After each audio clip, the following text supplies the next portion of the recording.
Hello everyone, this is Aftab. आज के इस वीडियो में हम डिस्कस करेंगे कि कैसे हमें daily targets and weekly targets को सेट करना है और उसे फॉलो करना है। क्योंकि बहुत सारे से स्टूडेंट्स के क्वेरीज आ रहे थे कि हम लोग डेली टारगेट नहीं बना पा रहे हैं, वीकली टारगेट्स नहीं बना पा रहे हैं, हमें पता ही नहीं कि सिलेबस कब चल रहा है, कैसे चल रहा है, रिविजन पुराने टॉपिक्स इतने सारे हो गए हैं, लेकिन उसको कैसे रिवाइज करें, कैसे एक फिक्स्ड प्लान या शेड्यूल के साथ हम चले, ये हमें समझ नहीं आ रहा है। सबसे बड़ी जो दिक्कत है वो ये है, एक तो ये है, दूसरा ये भी है कि कुछ लोग चलो शेड्यूल बना भी लेते हैं, कुछ लोग थोड़ा प्लान वगैरह करके वीकली शेड्यूल बना लिया कि इस हफ्ते हम ये पढ़ेंगे, उसके अगले हफ्ते ये हम पढ़ेंगे, इस मंथ का टारगेट ये है, आज के दिन में इतना पढ़ूंगा, कल मैं इतना पढ़ूंगा। जो लोग डेली और वीकली टारगेट्स को कहीं ना कहीं सेट भी कर रहे हैं लेकिन उसको फॉलो नहीं कर पा रहे, तो उसका मैं कहीं ना कहीं आज ट्राई करूंगा कि ऐसे जेन्युइन टिप्स और ट्रिक्स बताऊं जहां से जिसको अगर आप अप्लाई करोगे, सिर्फ टिप्स ट्रिक्स नहीं है, ये एक्चुअल तरीके हैं, एक्चुअल मेथड से जो खुद मैंने अप्लाई किया था। जैसे कि डेली टारगेट को कैसे बनाया जाए, कि क्या प्रोसेस रहेगा और उसको स्टिक कैसे करें। बना लेना बहुत इजी है, कई बार हम लोग बना लेते हैं लेकिन स्टिक नहीं कर पाते हैं, और बना भी रहे हैं तो क्या वो ठीक है। तो जैसे डेली टारगेट में मैंने लिखा है 3 एस्पेक्ट होते हैं। देखो, डेली टारगेट में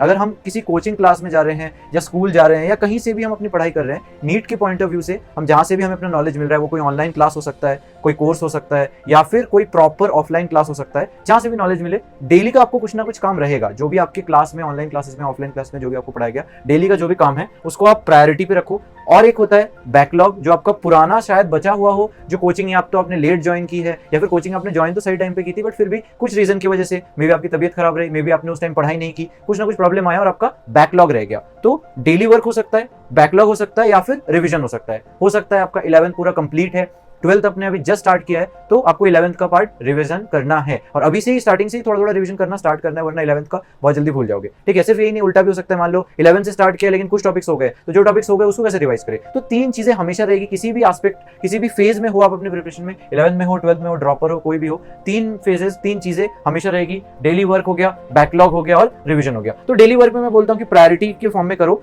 रोज का काम रोज का। ये हमारे टीचर्स भी हमें बोलते थे कि तुम्हारा सबसे पहला टारगेट होना चाहिए कि रोज का काम रोज कर लो, किसी भी काम को पाइलअप मत होने दो, क्योंकि पाइलअप होगा तो फिर वो बैकलॉग में चला जाएगा और फिर बैकलॉग भी बढ़ेगा और डेली वर्क तो जो उस दिन का है वो तो रहेगा ही सही। ठीक है, तो डेली वर्क प्रायोरिटी है। इसको कैसे करना है? फास्ट तरीके से करना है। देखो, डेली वर्क का मतलब क्या है, वो आपको आज ही वो टॉपिक पढ़ाया गया है, यानी कि इस दिन, जिस दिन आप ये काम करोगे, जिस दिन आप ये पढ़ाई कर रहे हो, उसी दिन आपने वो पढ़ा है, लेक्चर आपने उसी दिन सुना है, तो अगर आपने ध्यान से अटेंड किया तो आप इसको बहुत फास्ट तरीके से रिवीजन कर सकते हो। तो ये फास्ट होना चाहिए, 2 से 3 घंटे इनफ है, मोर देन इनफ। अगर आप सिर्फ कॉन्सेप्ट्स की बात करते हो, नोट्स की बात करते हो, तो 1-1.5 घंटे में हो जाएगा, और जो क्वेश्चन प्रैक्टिस डीपीपी आपको जो टीचर्स दे रहे हैं वो और 1-1.5 घंटा मान लो, तो कुल मिला के 2 से 3 घंटे इनफ होते हैं। ठीक है, इसके बाद आते हैं नेक्स्ट पार्ट में, बैकलॉग। बैकलॉग में आपको रोज 1 से 2 घंटा पक्का अलॉट करना ही है, वरना बैकलॉग आपका कभी कंप्लीट नहीं होगा। हो सकता है कुछ लोगों का बैकलॉग ना हो, बहुत कम परसेंट हो गए, मतलब मैं जितने लोगों से मैंने बात किया एस्पिरेंट्स वगैरह से, अराउंड 5% लोग ही ऐसे होते हैं जिनका कोई बैकलॉग नहीं होता। ठीक है, तो बैकलॉग के लिए आपको 1 से 2 घंटे रखना ही है। उसको बैकलॉग, जितना भी आपका बैकलॉग है, मान लो 3 चैप्टर है, 4 चैप्टर, उसको पार्ट्स में डिवाइड कर लो, उसको 1-2 घंटे के टर्म्स में डिवाइड कर लो कि ये जो पार्ट है या ये जो चैप्टर मेरा छूटा हुआ है ये 10 घंटे का है टोटल। मान लो 10 लेक्चर आपको देख रहे हैं और प्लस 10 घंटे आपको उसकी क्वेश्चन प्रैक्टिस करनी, टोटल 20 घंटे का है। तो 20 घंटे को आपको रोज 1-2 घंटे करके आपको 10 से 12 दिन के अंदर वो कंप्लीट होगा। ठीक है, तो ये आपको कहीं ना कहीं पार्ट्स में इसको तोड़ लो, डिवाइड इन पार्ट्स, और रोज थोड़ा थोड़ा पार्ट उसका करते जाओ, 1-2 घंटे अलॉट करके। ठीक है, इसको थोड़ा समरी फॉर्मेट में करने का ट्राई करना है, क्योंकि हो सकता है आप कंप्लीट लेक्चर्स, अगर आपके पास रिकॉर्डेड लेक्चर्स है, आपको ऑनलाइन क्लास वगैरह जाते हो, तो आप शायद कंप्लीट लेक्चर्स ना देख सको, या फिर अगर आप किसी मॉड्यूल से पढ़ाई कर रहे हो, या फिर डाउट काउंटर पे अपने टीचर से जाके पुरानी चीजें पढ़ रहे हो क्योंकि आपको बैकलॉग छूटा हुआ है, तो किसी भी तरीके से आप पढ़ रहे हो, या फिर पुराना पढ़ाया गया आपने तब नहीं पढ़ा था, आपने खुद से पढ़ना स्टार्ट किया तो खुद से भी पढ़ रहे हो, तो बहुत सारे तरीके हो सकते हैं। हमेशा समरी फॉर्मेट, या जैसे हम कहते हैं ना कि शॉर्ट फॉर्म में करने की ट्राई करो। मतलब आप पूरा प्रॉपर लेंथ में, पूरा प्रॉपर डिटेल में इसको पढ़ नहीं सकते जैसे आप स्टार्टिंग में पढ़ते हो, क्योंकि आपके पास ऑब्वियसली उतना टाइम नहीं है, ये चीज बैकलॉग में जा चुका है, मतलब आप उसको इतना डिटेल में नहीं पढ़ पाओगे, ऑब्वियसली बात है। नेक्स्ट आते हैं रिवीजन पे। जिन लोगों के पास, जो लोग कहते हैं कि यार मेरा तो बिल्कुल बैकलॉग नहीं है, मैं उनको कहता हूँ कि रिवीजन का टाइम बढ़ा दो। रिवीजन उनको भी करना है जिनका बैकलॉग है, लेकिन अगर बैकलॉग नहीं है तो रिवीजन का टाइम बढ़ा दो। रिवीजन का टाइम में रख रहा हूँ 2 से 3 घंटे। या इसमें आप कैसे कर सकते हो, एक सब्जेक्ट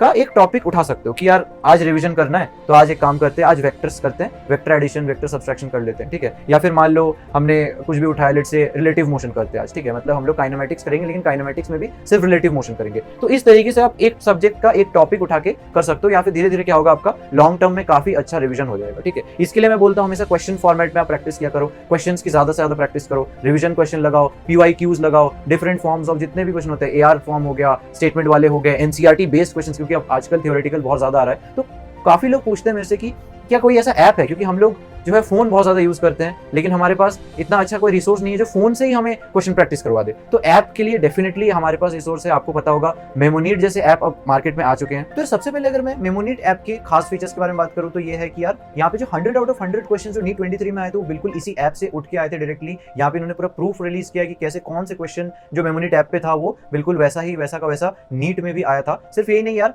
यहाँ पे एनसीईआरटी के हर एक लाइनों से जहां से पॉसिबल हो जाए क्वेश्चंस वो सब उठा के यहाँ पे डाले गए। आपको यहाँ पे सारे क्वेश्चंस मिल जाएंगे, चाहे वो बायो की एनसीईआरटी हो चाहे केमिस्ट्री की एनसीईआरटी हो। इनका जो अमेजिंग रिपीट टेक्नोलॉजी है, कैसा एल्गोरिदम इन्होंने डेवलप किया है कि अगर आप एक क्वेश्चन को गलत करते हो तो आपको वो क्वेश्चन की प्रैक्टिस आप ये ज्यादा बार करवाएगा। और सिर्फ ऐसे ही नहीं, एक फिक्स्ड पैटर्न होता है, जैसे फर्स्ट डे पे करवाया, फिर सेकंड डे पे करवाया, फिर एक दिन का गैप हुआ 4th डे पे करवाएगा, फिर 2 दिन का गैप हुआ 7th डे पे करवाएगा, फिर 3 दिन का गैप लेगा 10th या 11th डे पे करवाएगा। तो ऐसे इंक्रीजिंग गैप्स में करवाता रहता है, इससे आपका मेमोरी और रिटेंशन पावर और ज्यादा बढ़ जाता है। सिर्फ यही नहीं यार, जंबल्ड वर्ड्स के फॉर्मेट में क्वेश्चन होते हैं, ड्रैग एंड ड्रॉप के फॉर्मेट में क्वेश्चन होते हैं, एमसीक्यूज होते हैं, असर्शन रीजन टाइप क्वेश्चन होते हैं। तो जितने भी पॉसिबल फॉर्मेट्स ऑफ क्वेश्चन हो सके यहाँ पे, फिल इन द ब्लैंक्स हो गया, मैच द फॉलोइंग हो गया, जितने भी टाइप के, सिर्फ जो नॉर्मल हमारे सिंगल एमसीक्यू वाले नहीं, तो जितने भी टाइप के क्वेश्चन पॉसिबल है, डायग्राम बेस्ड क्वेश्चन हो गए, सब इसमें आपको मिल जाएंगे। केमिस्ट्री सेक्शन में जैसा कि इस बार टफ आया था तो 48 आउट ऑफ 50 क्वेश्चन आप बिलीव नहीं करोगे मेमोनीट ऐप से थे। इन्होंने इसका भी प्रूफ रिलीज कर रखा है। इसमें यहाँ पे ऑर्गेनिक केमिस्ट्री के नेम रिएक्शन की आपको बार बार रिवीजन करवाई जाती है, फिजिकल केमिस्ट्री के जितने भी डिफिकल्ट फॉर्मूले हैं, जितने भी डिफिकल्ट चीजें, सबको बार बार यहाँ पे आपको रिवाइज करवाया जाता है। इसके बाद अगर मैं फिजिक्स की बात करूँ तो 45 आउट ऑफ 50 क्वेश्चंस जो फिजिक्स सेक्शन में आए थे वो मेमोनीट ऐप से थे। सिर्फ ये नहीं, आपको लेक्चर वीडियोस मिलते हैं, पीवाईक्यूज की पूरी प्रैक्टिस करवाई जाती है और बहुत से अमेजिंग फीचर्स आपको यहाँ पे मिलते हैं। नए अपडेट में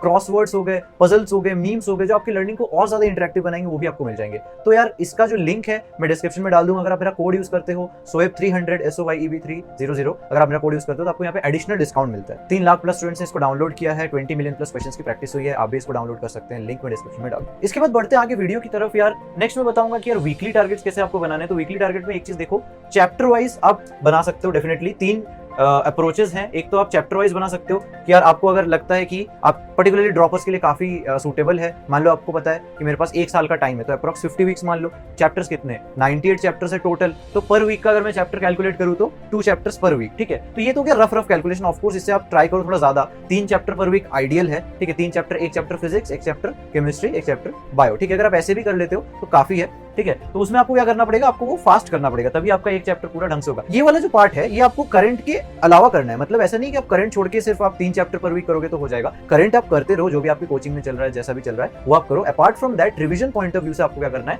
3 चैप्टर, 2 से 3 चैप्टर पर वीक इनफ होता है, ठीक है। उसके बाद एक और अप्रोच होता है यार वीक सब्जेक्ट। इसमें आप क्या कर सकते हो, वीक सब्जेक्ट पे काम कर सकते हो। वीकली टारगेट्स वीक से वीक देखो, तो ऐसे ही वीकली टारगेट्स आप अपने वीक सब्जेक्ट के अकॉर्डिंग बना सकते हो। अगर एक चैप्टर को आपको डिटेल में करना है, क्योंकि वीक सब्जेक्ट में सबसे ज्यादा दिक्कत ये आती है कि आपको कॉन्सेप्ट्स में काफी आपकी पकड़ जो होती है वो कमजोर होती है। तो यहाँ पे आप क्या कर सकते हो, किसी एक चैप्टर को ढंग से डिटेल में कर सकते हो। कोई अगर आपका एक वीकली टारगेट आपने बनाया कि यार इस हफ्ते में अपने वीक जो चैप्टर्स हैं, जो मेरा वीक सब्जेक्ट है उस पर काम करूंगा, तो उसमें आप एक चैप्टर को ढंग से डिटेल में कर सकते हो, अपार्ट फ्रॉम जो भी आप अपना डेली वर्क कर रहे हो या फिर जो भी आप अपने बैकलॉग पे काम कर रहे हो, ठीक है। मॉक टेस्ट एनालिसिस या फिर मॉक टेस्ट के जो सिलेबस में आ रहा है उसके अकॉर्डिंग भी कर सकते हो। एक तीसरा अप्रोच है, ठीक है। मतलब मान लो कि मेरा अपकमिंग वीक में मॉक टेस्ट है या फिर नेक्स्ट वीक में मॉक टेस्ट है, तो मेरे पास 15 डेज है या फिर मेरे पास 1 हफ्ते है, तो जैसा भी आपके पास टाइम हो 15 डेज या 1 हफ्ते के अकॉर्डिंग आप मॉक टेस्ट सिलेबस के अकॉर्डिंग, मान लो इस मॉक टेस्ट सिलेबस में 6 चैप्टर आ रहे हैं, 2 फिजिक्स, 2 केमिस्ट्री, 2 बायो, या फिर 3 फिजिक्स, 3 केमिस्ट्री, 3 बायो, तो उसके अकॉर्डिंग आप उस तरीके से प्रिपेयर कर सकते हो कि हाँ यार इस मॉक टेस्ट में मेरे को इतने चैप्टर्स आ रहे हैं तो मेरे को इस तरीके से प्रिपेयर करना है। या फिर उसका एक और अप्रोच ये होता है कि एनालिसिस से करो। मान लो आपने मॉक टेस्ट दे दिया, कैसा भी गया हो, मान लो ठीक गया हो, बढ़िया गया हो, नहीं इतना ठीक गया, जैसा भी गया, आप एनालिसिस करो। आप टॉपिक्स और चैप्टर्स को आइडेंटिफाई करो अपने एनालिसिस से, और जिस हफ्ते आपका मॉक टेस्ट हो गया उसका जो अगला वाला हफ्ता है, यानी कि वही जो कमिंग जो हफ्ता है, उसमें आप क्या करो, एनालिसिस करने के बाद जो जो आपको पता लगा, जो जो आपके मिस्टेक्स थे, जो टॉपिक्स आपके वीक थे, या जो मान लो चैप्टर आपका वीक है, उसका पूरा ढंग से प्रैक्टिस कर डालो। इससे क्या होगा, आपके वीकनेसेस दूर हो जाएंगे। मॉक टेस्ट में जो बाकी चीजें कवर थी वो तो कवर हो ही गई, तो आपका मैक्सिमम पार्ट यहाँ पे कवर हो जाता है, ठीक है यार। बस लास्ट में कुछ पॉइंट्स रिमेंबर बता रहा हूँ। मेन बोलिए कि रियलिस्टिक रखना, बहुत ज्यादा अनरियलिस्टिक एक्सपेक्टेशन मत सेट करना कि यार 1 हफ्ते में मैं तो 10 चैप्टर बायो, 10 चैप्टर फिजिक्स कर दूंगा, ऐसे नहीं होता, ठीक है। तो एक फिक्स्ड रियलिस्टिक सा गोल रखो, तुम्हें खुद पता है तुम कितना पढ़ सकते हो, उसके अकॉर्डिंग ही करो। गैप्स होने चाहिए, नो डाउट आपको 1 या 2 दिन का गैप मान के चलना पड़ेगा कि हाँ यार 1 या 2 दिन तो पक्का कुछ ना कुछ प्रॉब्लम आ सकती है। मान लो पूरे हफ्ते के दौरान, मान लो आपका कई बार ऐसे होगा कि कुछ काम आ गया, कुछ ऐसा हो गया जिसमें 1 दिन वेस्ट हो गया, तो वो 1 दिन 2 दिन का गैप आपको हर हफ्ते रखना ही पड़ेगा। उसके बाद अकॉर्डिंग टू वेटेज प्रिपरेशन करना ज्यादा बेटर है, स्पेशली अभी एट द इस टाइम पे, क्योंकि मैंने पिछला वीडियो अगर आपने देखा हो उसमें बनाया था कि यार कैसे बहुत सारे चैप्टर्स को रिमूव आउट कर दिया गया, तो उसको एकदम लास्ट प्रायोरिटी पे डालो,